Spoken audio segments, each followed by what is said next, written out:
ఆనాడు చెప్పింది కాంగ్రెస్ ప్రభుత్వం రైతులకు ఏకకాలంలో 2 లక్షల రుణమాఫీ చేస్తామని చెప్పి మరి గత ప్రభుత్వం చేసిన మోసం లెక్క మా ఎలక్షన్ల ముందు చెప్పి మాట తప్పి మరి డోలాయనం చేసినటువంటి తప్పించుకుపోయినటువంటి పరిస్థితి లేదు.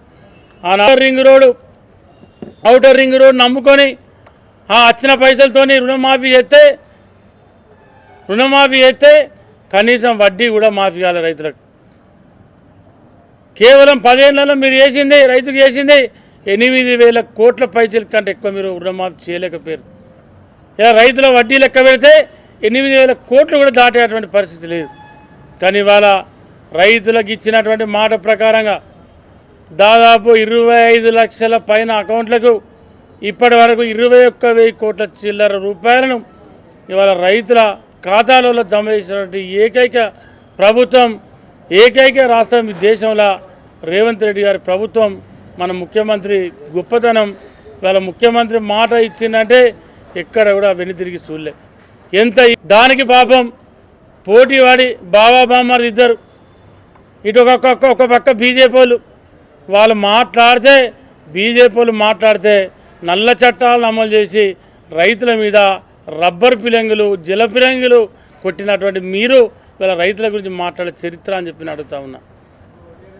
ఇవాళ బీఆర్ఎస్ పార్టీ నాయకులు మీకు సిగ్గుందా?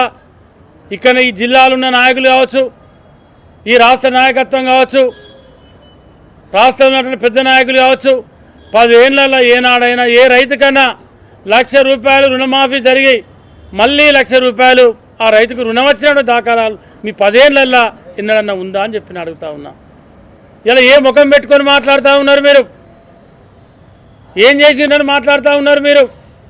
ఏం ఉరగబెట్టిన రైతులకని మాట్లాడుతూ ఉన్నారు? ఇవాళ నిజంగానే దమ్ముంటే, ధైర్యం ఉంటే, చీముంటే, నెత్తురుంటే ఈ పెద్ద జిల్లాలో ఏ గ్రామానికి వస్తారో, ఏ ఊరికి వస్తారో, ఎక్కడికి వస్తారో మీరు రండి, ఏ బ్యాంక్ కాడికి వస్తారో మీరు రండి, మేము నిరూపిస్తాం. ఇలా రైతుల దగ్గరికి వెళ్దాం, మనందరం కలిసి రైతుల దగ్గర నిలబడదాం మనందరం కలిసి. ఇవాళ ఎంతమంది రైతులకు రుణమాఫీ జరిగి మళ్ళీ రుణాలు వచ్చినాయి ఒకసారి అక్కడ రైతులు ఇవాళ చెప్తారు. ఒక్క నిజాన్ని 100 సార్లు అబద్ధం చెప్పి దాన్ని అబద్ధం చేసేటువంటి ప్రయత్నం ఇవాళ మీరు మీ ప్రతిపక్ష నాయకులు చేస్తూ ఉన్నారు. ఇవాళ మీరు ఎన్ని చెప్పినా రైతులు గమనిస్తూ ఉన్నారు. ఆనాడు దాన్ని పక్కన పెట్టిండ్రు. ఎంతసేపు బురద చల్లే ప్రయత్నం. అసలు ఎందుకు ఆ ఏడుపు అని చెప్పి నేను అడుగుతా ఉన్నా. ఎందుకు మీకు అంత ఇబ్బంది అవుతా ఉందని చెప్పి నేను అడుగుతా ఉన్నా. ఇదేమన్నా రాజ్యం ఆయనకడ రాజరికమా?